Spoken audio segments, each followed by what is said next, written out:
the 2021 Netflix-approved Sony FX3 has been the holy grail for compact cinema cameras with powerful cinema specs. It is so good that the FX3 and FX6 were used in Brad Pitt's F1 movie. This is just the latest news. If we were to go down the list of movies made with this camera, it would never end.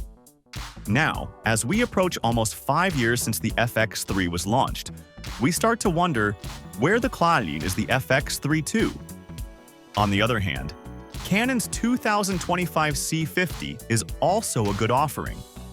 So, with the rumor mill going crazy, the question we have to ask is, should we wait for the FX3II or just get the Canon C50 and get a good night's sleep? Let's dive in.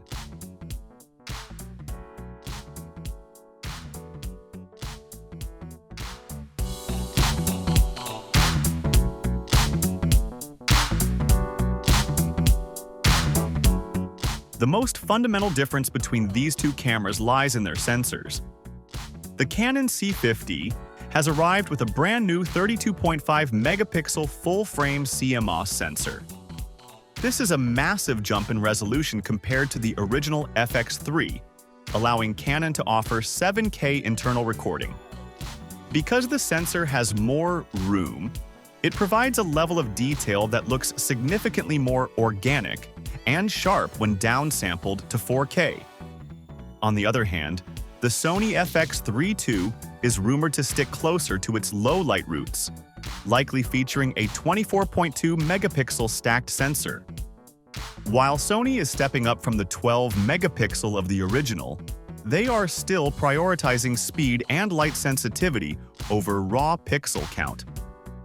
Sony's goal with the Mark II is to eliminate rolling shutter entirely, potentially using the global shutter technology seen in the A9 III, while Canon's C50 relies on a very fast electronic rolling shutter.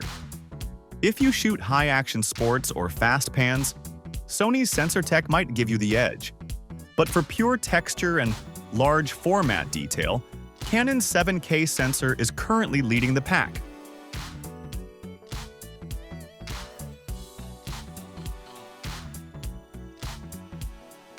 For modern creators, the term open gate has become the holy grail.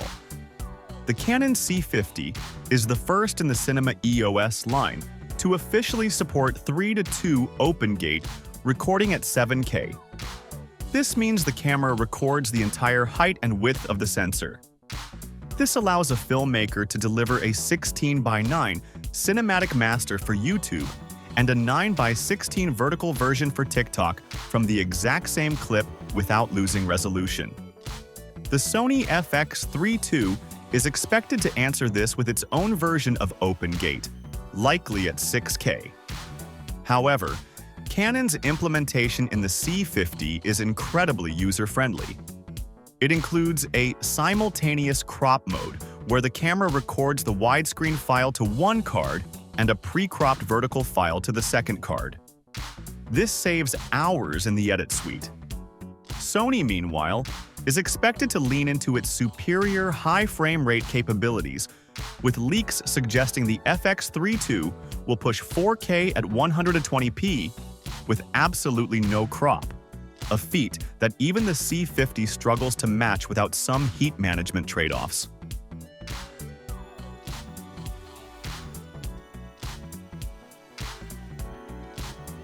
One of the biggest shocks of the C50's release was its ability to record 12-bit cinema raw light internally. Traditionally, getting RAW out of a small Sony camera required an external monitor and a mess of cables. The C50 changes the game by letting you capture that massive amount of data directly to a CF Express Type B card. This gives colorists an incredible amount of flexibility to save highlights or shift colors in post-production. Sony's response in the FX3II is rumored to be an updated XAVC-SI codec and potentially a new compressed RAW format. While Sony's colors, S-Cinetone, have become an industry standard for quick turnarounds, Canon's C-Log 2 on the C50 provides a claimed 16 stops of dynamic range, which is slightly higher than what we expect from the FX3II. If you are a filmmaker who loves the process of grading and wants the most data possible, the Canon C50 is built for you. If you need a beautiful image out of the box that is easy on your computer's processor, Sony remains the workflow king.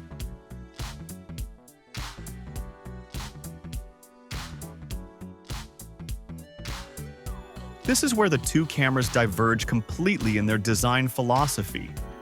The Sony FX3II will almost certainly feature 5-axis in-body image stabilization, IBIS. This has always been Sony's secret sauce, allowing filmmakers to walk with the camera and get stable, gimbal-like footage without the extra weight. The Canon C50, surprisingly, has no IBIS. Canon argues that for professional cinema work, a floating sensor can cause issues when the camera is mounted to a vibrating car or a high-speed drone. The sensor can flop around. Instead, Canon uses digital IS, which crops the image slightly to stabilize it electronically.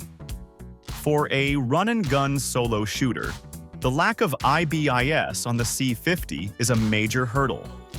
You will likely need a gimbal or stabilized RF lenses to match the smoothness that the Sony FX3II provides naturally. This choice reflects the target audience.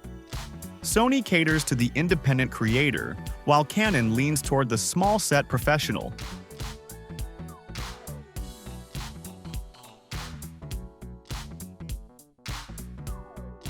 Both cameras have moved toward a box design, doing away with the traditional DSLR-style viewfinder to save space. The Canon C50 is remarkably small, roughly the size of a large coffee mug, and features a dedicated tally light, a full-size HDMI port, and a professional XLR handle included in the box. It feels like a shrunk-down version of a Hollywood camera. The Sony FX3II is expected to keep the iconic gray cube look, but with better thermal management. Leaks suggest a more robust internal fan to prevent the overheating issues that occasionally plagued the original under heavy raw loads. Sony also uses CFX Type A cards, which are smaller and slower than the Type B cards used by Canon. While this makes the Sony body slightly more compact, it also makes the storage media significantly more expensive for the user. Both cameras feature multiple 1/4-inch 20 mounting points, eliminating the need for a traditional cage in many shooting scenarios.